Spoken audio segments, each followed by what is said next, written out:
आज की कहानी सुनाऊं उससे पहले कुछ और चीज़ें आपके सामने रखता हूं। दो बच्चियां जिनकी उम्र 6 साल से भी कम, दोनों स्कूल जाया करती थी। महाराष्ट्र में एक जगह है बदलापुर। एक रोज़ बच्ची स्कूल से आई और अपने दादा के पास जाकर वो रोने लगी और कहने लगी, मुझे दर्द कर रहा है मेरे जिस्म में। फिर दादा ने कहा कि बेटा ये स्कूल जाना है। उन्हें लगा कि शायद ये स्कूल जाने से बच्चे कई बार बहाना करते हैं। वो स्कूल जाने के नाम पे घबरा गई, बोले स्कूल नहीं जाऊंगी। तब तक उसकी एक सहेली थी। दादा को कुछ समझ आया, उन्होंने उस सहेली को फ़ोन किया उसके घर वालों को कि वो स्कूल जा रही है। उन्होंने कहा पता नहीं इसको क्या हो गया, ये कह रही मैं भी स्कूल नहीं जाऊंगी। अब बड़ी अजीब लगी, कैसी क्या बात हो गई। इसके बाद उस सहेली के घर वालों ने भी कहा कि ये बता रही है कि उसको कुछ दर्द है और वो भी प्राइवेट पार्ट्स में। घर वाले परेशान, फ़ौरन लेकर डॉक्टर के पास पहुंचते हैं दोनों को। जब डॉक्टर चेक करता है तो बताता है कि इनके साथ यौन शोषण हुआ है। छोटी, सोचिए ज़रा, 4 से 6 साल की बच्चियाँ हैं। अब ये सुनते ही घर वालों के पैरों तले ज़मीन खिसक गई। वो फ़ौरन भागते हैं, पुलिस स्टेशन जाते हैं, बताते हैं। पुलिस वाले कहते हैं ऐसे कैसे, हम कैसे कर लें, पहले रुकिए, हम स्कूल जाएंगे, जांच करेंगे, तफ्तीश करेंगे। उन्होंने घुमा दिया, FIR लिख नहीं रहे। बाद में कुछ NGOs आए, फिर ये तमाम लोग फिर गए। उसके बाद पुलिस पे दबाव डाला। तब पुलिस को लगा मामला कहीं तूल न पकड़ जाए, क्योंकि कोलकाता का केस सबके सामने है। इसके बाद आनंद फानंद में जांच हुई और उसे स्कूल के एक सफाई कर्मचारी को पकड़ा गया। और कहानी ये आई कि वो सफाई कर्मचारी स्कूल के वॉशरूम में इन बच्चियों को ले जाने के लिए रखा गया था। उम्र 21-22 साल है और वही इन बच्चों के साथ उस वॉशरूम में गंदी हरकत करता था। उसे पकड़ लिया गया। जिस ठेकेदार ने उसको अपॉइंट किया था उसको पकड़ा गया। स्कूल के जो और जिम्मेदार लोग थे उनको सस्पेंड किया गया। लेकिन अब बदलापुर में धरना प्रदर्शन, अभी जब खबर आपको सुना रहा हूँ, स्टेशन के बाहर भी धरना प्रदर्शन जारी है। तो कोलकाता, यहाँ बदलापुर, पर यहीं तक नहीं है।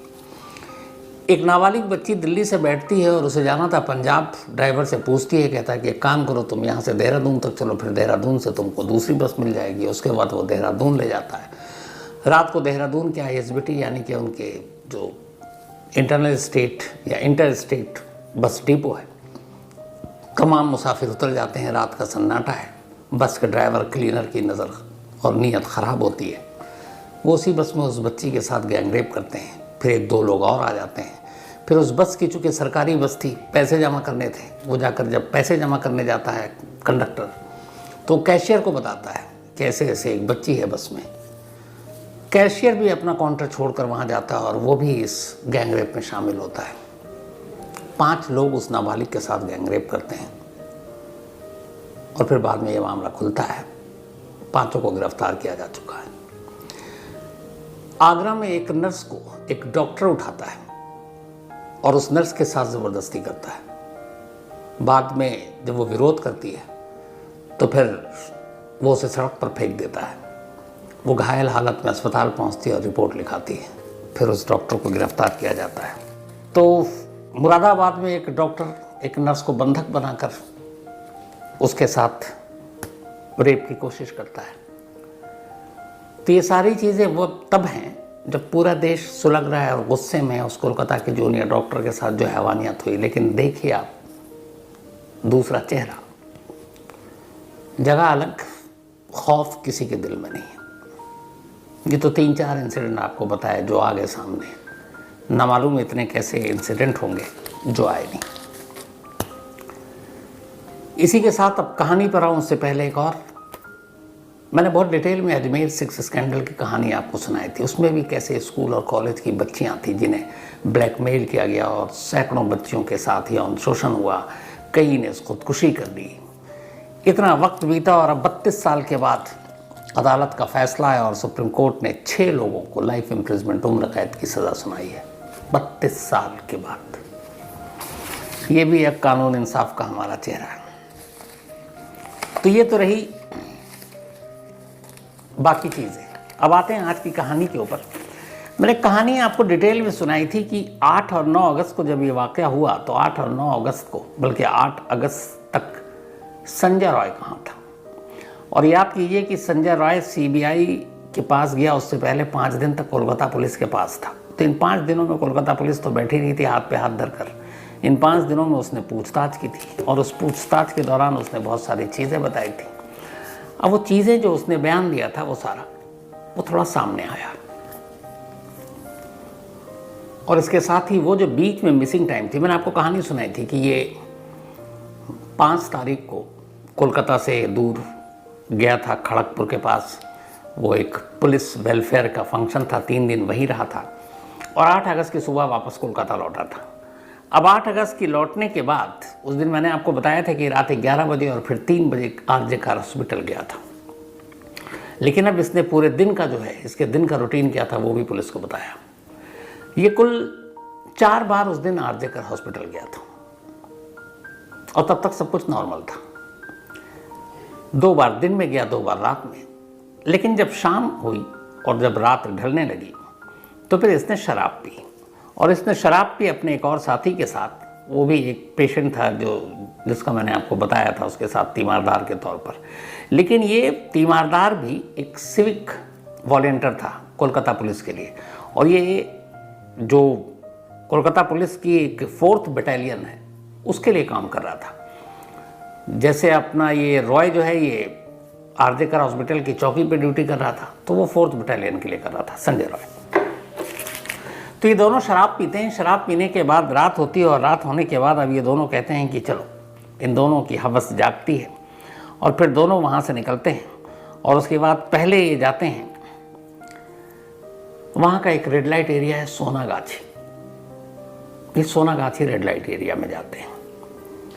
संजय राय उस रेड लाइट एरिया के बाहर खड़ा रहता है और जो उसका दूसरा दोस्त था 4th बटालियन में काम करने वाला, वो अंदर जाता है रेड लाइट एरिया के और थोड़ी देर के बाद वो वहाँ से निकलता है। इसके बाद ये लोग फिर अपना शराब वराब पीते हैं और उसके बाद वहाँ से चल पड़ते हैं। कुछ वक्त के बाद अब ये दोनों फिर एक और जगह पर, एक चेतला इलाका है, वहाँ पे एक रेड लाइट एरिया है, ये वहाँ जाते हैं। इस बार भी संजय राय उस रेड लाइट एरिया के अंदर नहीं जाता, बाहर रहता और उसका दोस्त अंदर जाता है। थोड़ी देर के बाद ये आते हैं। अब ये जब चलने लगे तो अचानक एक महिला गुजर रही थी। उस महिला को देखकर भद्दे कमेंट्स मारे संजय राय ने और उसके साथ छेड़खानी करने की कोशिश की। महिला ने उसको फटकार लगाई क्योंकि उसे लगा कि शायद ये महिला भी इसी रेड लाइट एरिया की रहने वाली है। तो इसके बाद ये सब कुछ हुआ। अब वो रात को फिर हॉस्पिटल पहुंचता है। हॉस्पिटल जाने के बाद वहाँ ये लोग फिर शराब पीते हैं हॉस्पिटल के पीछे। शराब पीने के बाद अब उसका जो दोस्त था 4th बटालियन वाला, वो एक जो उबर बाइक है उसके थ्रू अपने घर चला जाता है। वो भी एक बैरक में रहता था, बट संजय राय नहीं जाता और संजय राय उसी हॉस्पिटल में रुक जाता है। हॉस्पिटल में रुकने के बाद ये करीब तब हॉस्पिटल से आना जाना इसका लगा हुआ था। लास्ट फिर 3:50 पे हॉस्पिटल में आता, 3:50 पर सुबह, जब इसने एग्जैक्ट टाइम बताया। हॉस्पिटल आने के बाद अब ये करीब 4:03 हो रहा था जब ये इधर उधर हॉस्पिटल के राउंड मारता है। चूँकि आता रहता था तो किसी ने, कोई सिक्योरिटी गार्ड कोई पूछता नहीं है। 4:03 पर ये 3rd फ्लोर पे पहुंचा, 3री मंजिल पर। 3री मंजिल पर जब पहुंचा तो वहाँ सीधे सेमिनार हॉल में गया। ये पहले भी जा चुका था। सेमिनार हॉल में गया, काफ़ी पी रखी थी, नशा भी ज़्यादा था। उसके बाद ये जाकर किसी कुर्सी पर बैठने की कोशिश करता है, तभी अचानक इसकी नज़र पड़ती है एक जगह एक जूनियर डॉक्टर सो रही थी और गहरी नींद में थी। उसे वो देखता है और फिर उसकी नीयत डोलती है और फिर वो उसके साथ ज़बरदस्ती करता है। और इस ज़बरदस्ती के दौरान ये पता नहीं, ज़ख्म तो हैं पहले के, लेकिन उसने रेप जिंदा रहते किया या मुर्दा रहते किया, ये खुद संजय राय को याद नहीं है।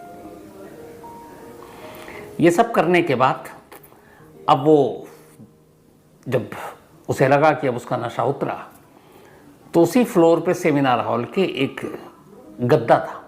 उस गद्दे के ऊपर उस जूनियर डॉक्टर को वो लिटा देता है।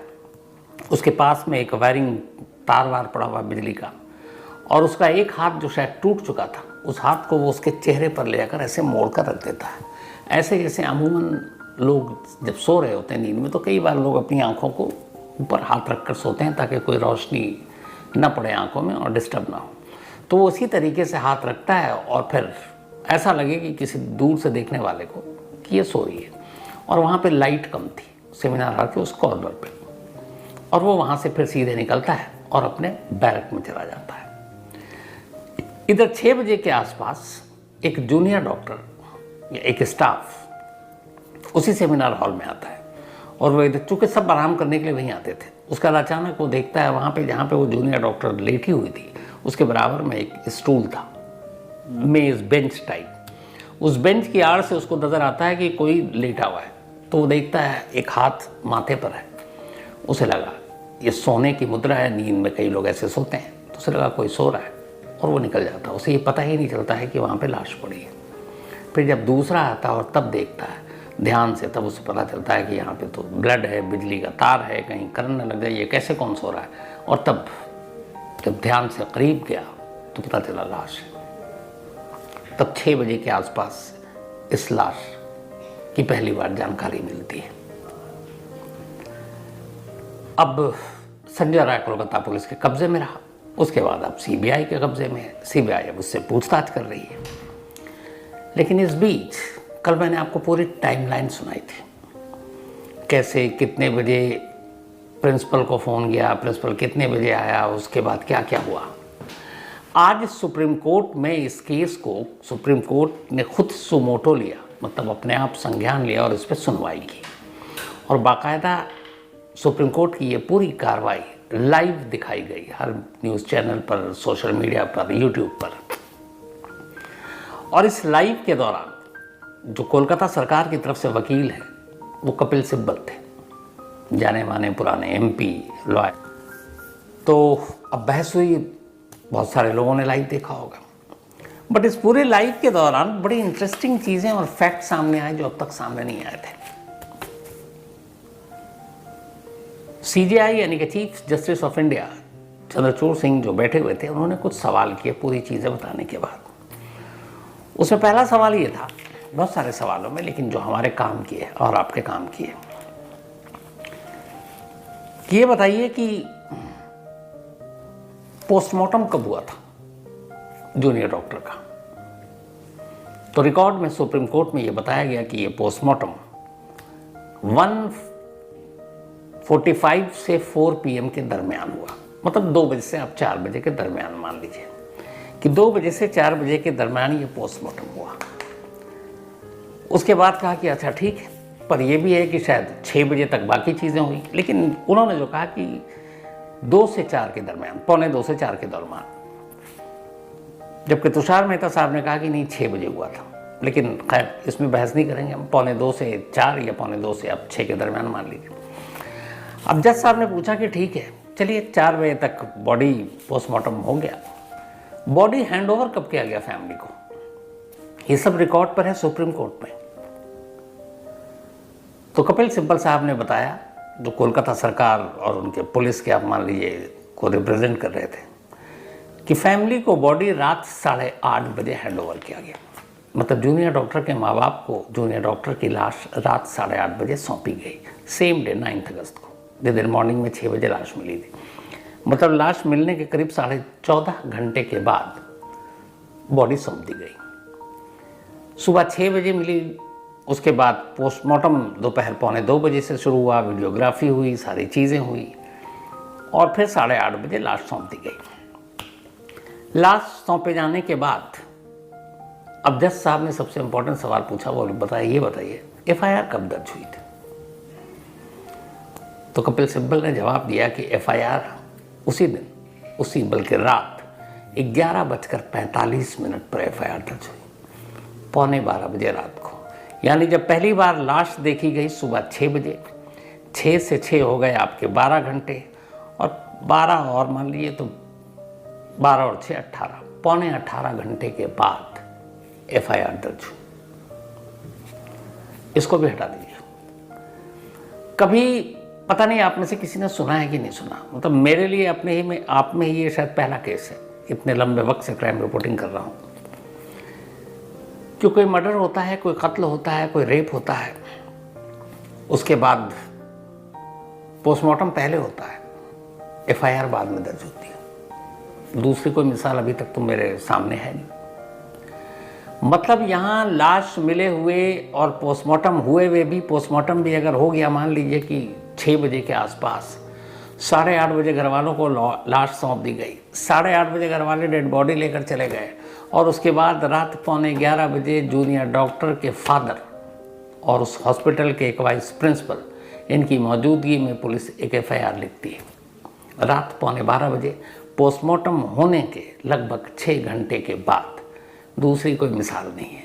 कायदे से कानून यही है कि एक घटना होती है और उस घटना की फ़ौरन इतला दी जाती है और पुलिस मामला दर्ज करती है।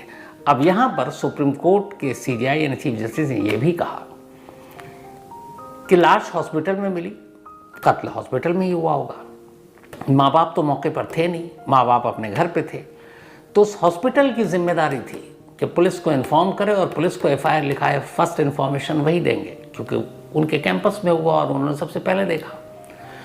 लेकिन कोई एफआईआर दर्ज नहीं। एफआईआर पहली बार दर्ज होती है जब पोस्टमार्टम हो चुका होता है रात 11:15 बजे। अब ये शक और सवाल पैदा करेगा कि नहीं, ये बेवकूफ़ी भरी हरकतें कौन कर सकता है